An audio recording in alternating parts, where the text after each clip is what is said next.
Қайырлы күн оқушылар. Бүгінгі біздің сабағымыздың тақырыбы отырар кітапханасы. Сабағымыздың мақсатымен танысайық. Оқылым және тыңдалым материалдары бойынша негізгі ойды білдіретін сөйлемдерді іріктей отырып, жинақы мәтін жазу. Келесісі үстеудің мағыналық түрлерін ажырату, синонимдік қатарларын түрлендіріп қолдану. Сабағымызды бастамас бұрын шағын бейнероликке назар аударайық. Бүгін мен сендерге отырар кітапханасы туралы айтайын деп едім ғой. Иә, бүгінгі әңгімеміз қызық болады. Ал тыңдаңдар қарақтарым. Қазақ жерінде ежелден дала мәдениеті дамып келе жатқан еді. Оның негізінде мал шаруашылығы болған. Алайда егіншілік те кеңінен тараған.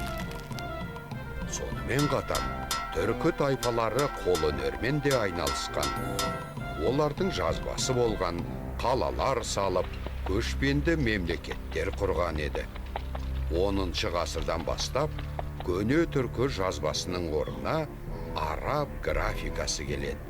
Біртіндеп мұсылман мәдениетінің ықпалы күшейе түседі. Мешіттердің жанындағы мектептер ашыла бастайды. Жан-жақты білім беретін алғашқы медреселер пайда болады. Діни кітаптармен қоса, медреселерде астрономия, география, математика, философия, логика, поэтика, тарих, араб және парсы тілдері сияқты пәндер оқытылған екен.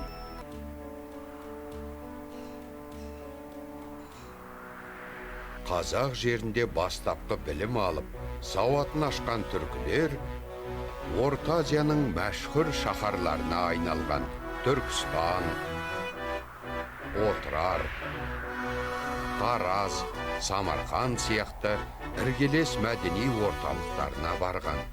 Ал одан кейін оқуды аңсағандар алыстағы әлемнің әйгілі ғылым орталықтары болып саналатын Бағдат, Дамаск, Каир қалаларына бағыт алған.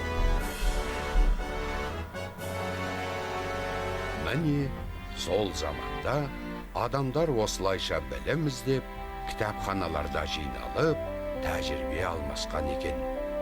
Мысалға, оңтүстік Қазақстан жері дамыған қала мәдениетімен ерекше көзге түскен. Ондағы білімділік деңгейі өте жоғары болған.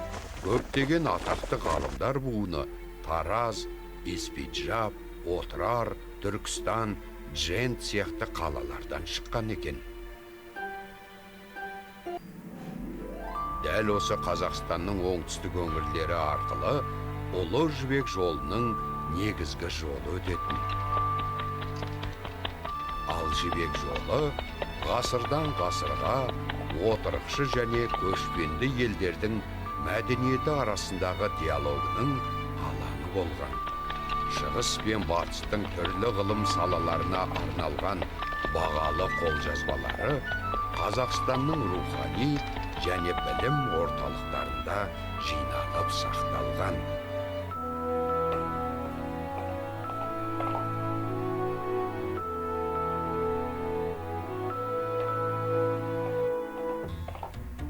Осыған орай, отырар кітапханасы туралы аңыздың пайда болуы кездейсоқ емес. Оның қолжазба қорының арқасында көптеген ұлы ойшыл ғалымдар өскен еді.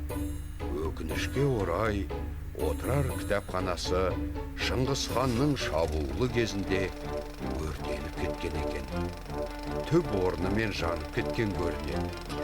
Дегенмен, шығыстың көрнекті ғалымдары ұлы отырар кітапханасының көзі десек те болады. Бүкіл әлемнің ғылым мен білім дамыту ісіне елеулі үлестерін қосқан солар емес пе? Міне, осылайша ол кітапхана туралы деректер бізге дейін жеткен екен. Иә, өзі әжептәуір үлкен болған.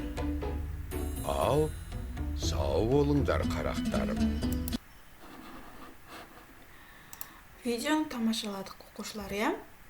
Біз алдыңғы сабақтан білеміз, әлемдегі ең үлкен алғашқы кітапхана болып, Александрия қаласындағы кітапхана болатын, иә?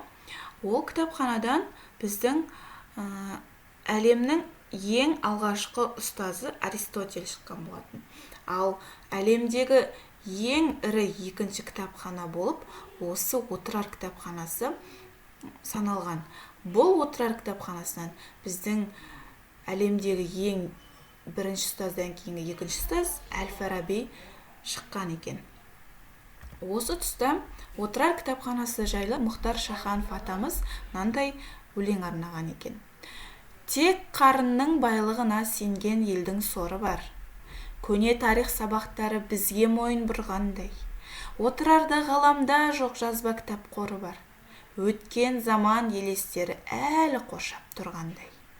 Көзсіз зорлық ғасырынан, надандықтың тасырынан, жер астына жасырылған, дара тұлға бабалардың ұшқыр ойы санасы. Ұяттыны толғандырған, қанаттыны заңғар қылған, күл әлемді таң қалдырған, рухыңмен қолда бізді отырардың ұлы кітапханасы. Бұл өлең сендердің оқулықтарында 177-ші бетте жазылған. Қарап, қайталап оқып шығуларыңа болады. Енді осы тұста оқушылар сендерге беретін менің бірінші тапсырмам тыңдалған мәтіннен және оқулықтарыңдағы алдыңғы сабақта өткен 175-ші беттегі мәтіннен негізгі және қосымша ақпараттарды теріп жаза отырып, шағын мәтін құрастырып жазамыз. Екінші тапсырма осыған дейін өткен үстеулерді қатыстырып, менің арманымдағы болашақ кітапхана тақырыбында өз ойыңнан болашақтағы кітапханалар қандай болу керек, өз ойыңды жазасың. Мысалы, қазіргі заманауи, біздің заманымыздан кейінгі болашақты өз көздеріңмен елестетесіңдер ғой. Сол кездегі кітапханалар қандай болу керек? Ол кітапханалар несімен ерекшелену керек? Осы жайында өз ойларыңды үстеулерді қатыстырып жазасыңдар.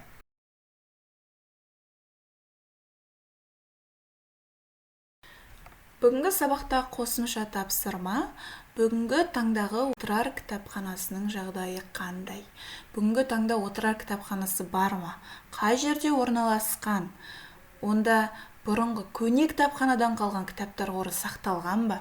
Жаңа видеодан көргеніміздей Шыңғысхан тұсында отырар кітапханасы өртеніп кеткенде де, сол кезде жер астында кітаптар қоры сақталған деген аңыз бар деді. Егер сол сақталған болса, олар қазір қайда? Осы жайында бүгінгі таңда отырар кітапханасы туралы интернет көздерінен ақпараттар жинақтап, маған көрсетесіздер. Бұл сіздерге берілген қосымша тапсырма. Енді сабағымыздың соңында видеоны көріп болғаннан кейін комментарийге бүгінгі сабақтан нені білдіңіз? Сізге не қызықты болды? Сабақтың қай тұсы қиын болды? Берілген тапсырмалардың қайсысын орындай алдыңыз? Қайсысын орындай алмадыңыз? Және бүгінгі сабақтан не үйрендіңіз? Осыны комментарийге өзіңіз кері байланыс ретінде жазып кетуіңізді сұраймын. Назар қойып тыңдағандарыңызға көп рахмет. Тапсырмаларды WhatsApp желісінен күтемін. Сау болыңыздар.